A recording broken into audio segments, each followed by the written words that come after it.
So what's up? Magandang umaga sa inyong lahat mga kamanok. So try nating medyo lumayo sa camera. So tayo naman ay merong microphone. Hopefully naririnig nyo pa rin ako kahit medyo malayo tayo. Okay? So wala namang bago mga kamanok. Gusto ko lang sagutin yung mga katanungan ninyo sa comment section. Dahil kayo po ang aking priority, kayo po ang aking gustong unahin, matulungan, kayo po ang aking inuuna. Bago yung mga topic na gusto kong itopic, bago ko gawin yung mga topic na gusto kong i-video, kayo munang uunahin ko. Kaya mapapansin nyo, lagi pong pinapriority ko kayo na sagutin ang inyong mga katanungan. Dahil mahal ko po kayo mga kamanok, ginagawa ko po yan.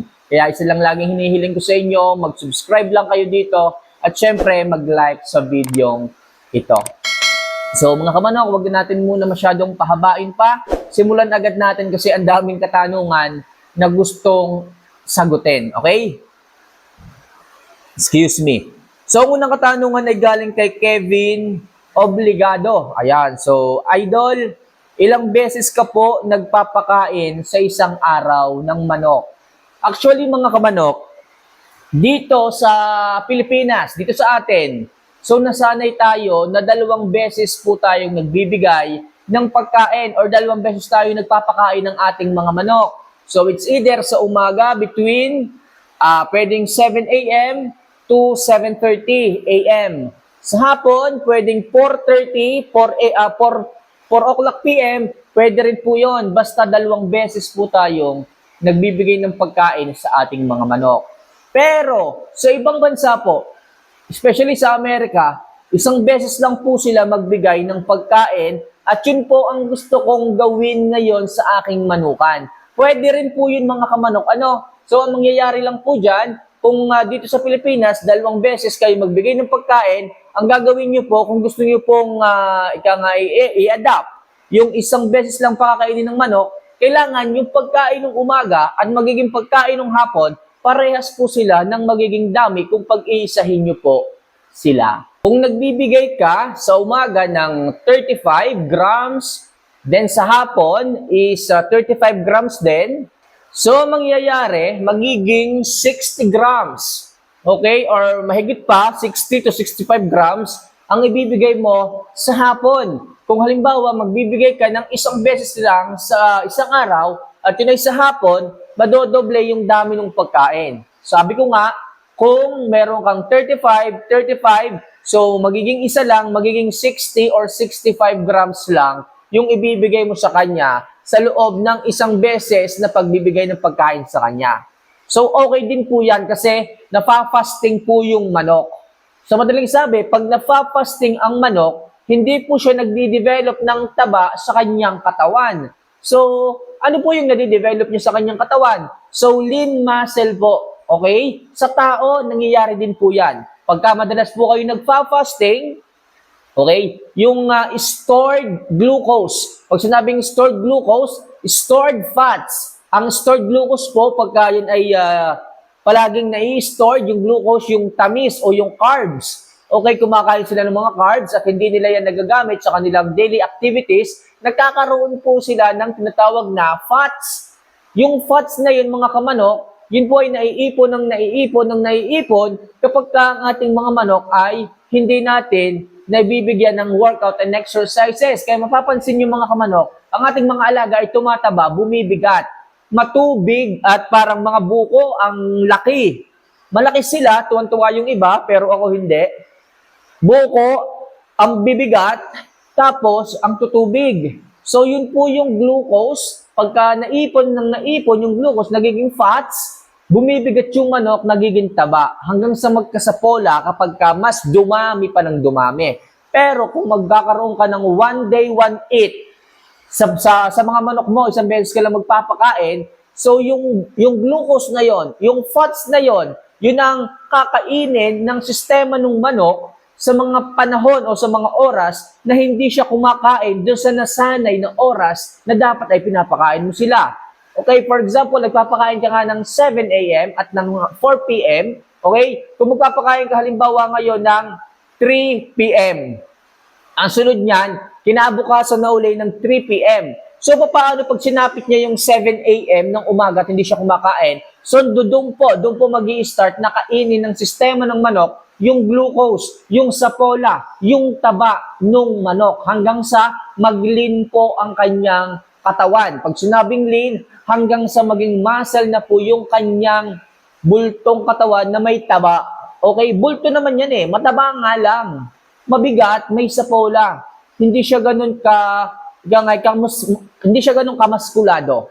Okay? Kapag isang beses lang kayo nagbigay ng pagkain mga kamanok, yun nga pong sistema ng manok, magiging, tutunawin niya yung glucose o yung sapola hanggang sa maging maskulado yung manok. Kaya napakaganda rin po kung one day, one eat lang ang gagawin yung sistema pagdating sa pagpapakain ng inyong mga alaga. At yan ngayon ang aking itatry at susubukan ulit.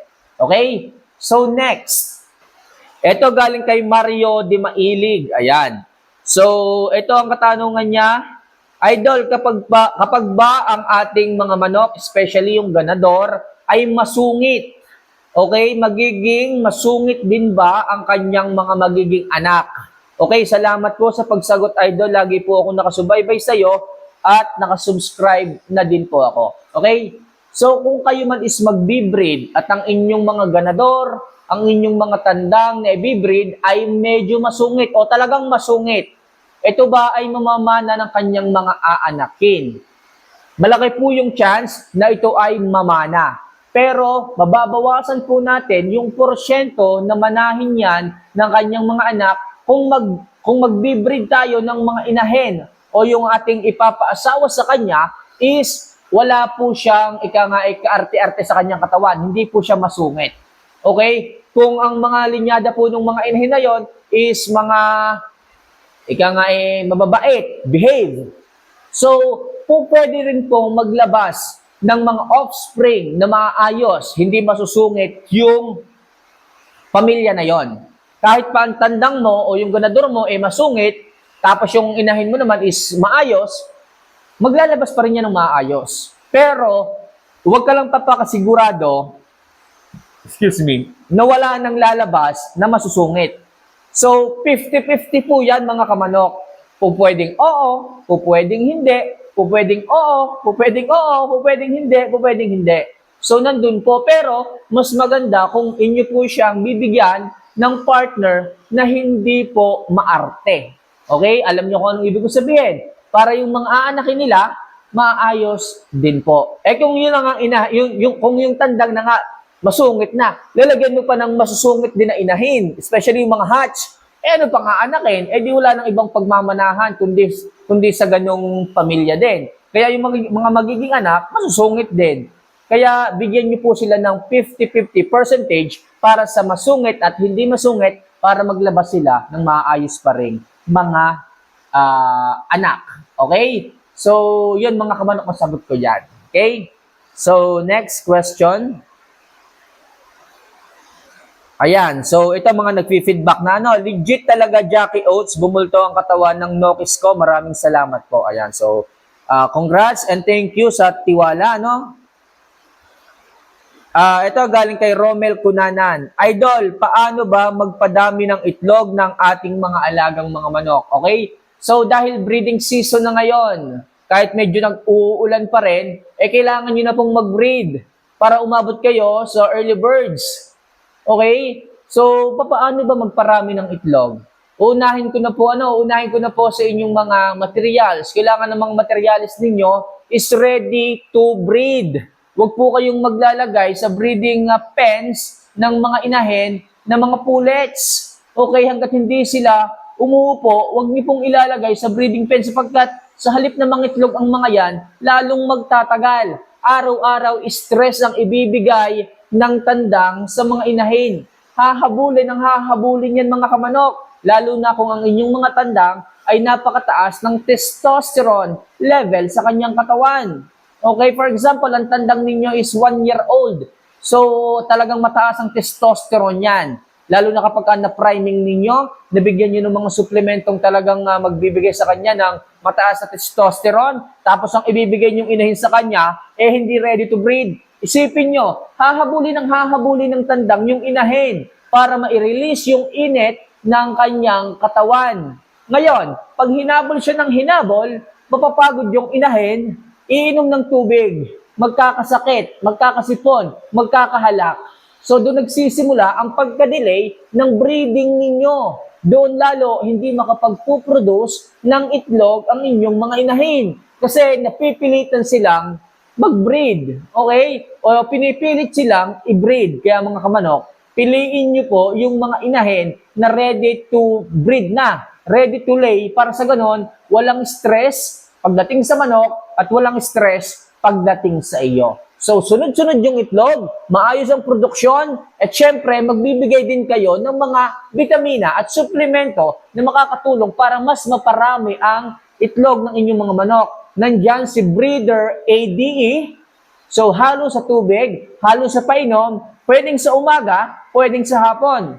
Pwedeng sa umaga lang, pwedeng sa hapon lang. Sa umaga, Breeder Aid, sa hapon, tubig lang, or sa umaga, tubig lang, sa hapon, Breeder Aid. Napakaganda dyan mga kamanok, pang support sa inyong mga inahin na nangingitlog sa breeding. Okay? So yun lang muna sa ngayon mga kamanok, ang ating mga sasagutin na katanungan. At sana kahit paano sa mga nagtanong nito, kung mapapanood nyo to, mag-comment naman kayo. Maraming salamat mga kamanok. At kung ikaw, may katanungan ka rin tungkol sa pagmamanok, huwag kang magdalawang isip na mag-comment, maglagay dyan ng katanungan. Pag nabasa ko yan, ako mismo ang magbibigay ng ng sagot sa iyo at magtiwala ka lang, bibigay ko ang aking opinion para sa tanong mo. So paano mga kamanok, see you for our next vlog. Mahal ko po kayo.